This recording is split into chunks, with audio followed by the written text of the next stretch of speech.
नमस्कार मित्रांनो, आज आपण स्वातीस कुकिंगवर बघूया टूटी फ्रूटी। तर इथे मी कळिंगणाची सालं घेतलेली आहे, स्वच्छ धुवून ग्रीन पार्ट काढून टाकायचा व आपण अशा प्रकारे त्याला क्यूब्समध्ये कट करून घ्यायचे। छोटे छोटे क्यूब्समध्ये आपण कट करून घ्यायचं। अशा प्रकारे मी सगळे क्यूब्समध्ये कट करून घेतलेले आहे। इथे मी पाणी बॉईल करायला ठेवले होते।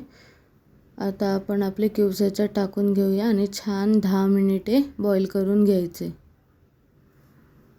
छान 10 मिनिटे बॉईल झाल्यावर तुम्ही पाहू शकतात की ते छान शिजलेले आहे। आता आपण याला काढून घेणार आहोत।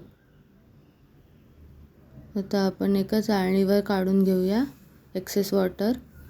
त्याच्यानंतर मी त्याच कढईमध्ये 1 वाटी साखर व अर्धा वाटी पाणी घालून घेतलेले आहे।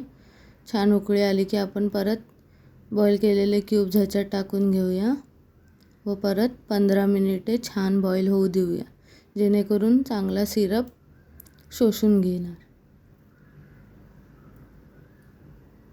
15 मिनिटानंतर आता आपण गॅस ऑफ करून घेऊया।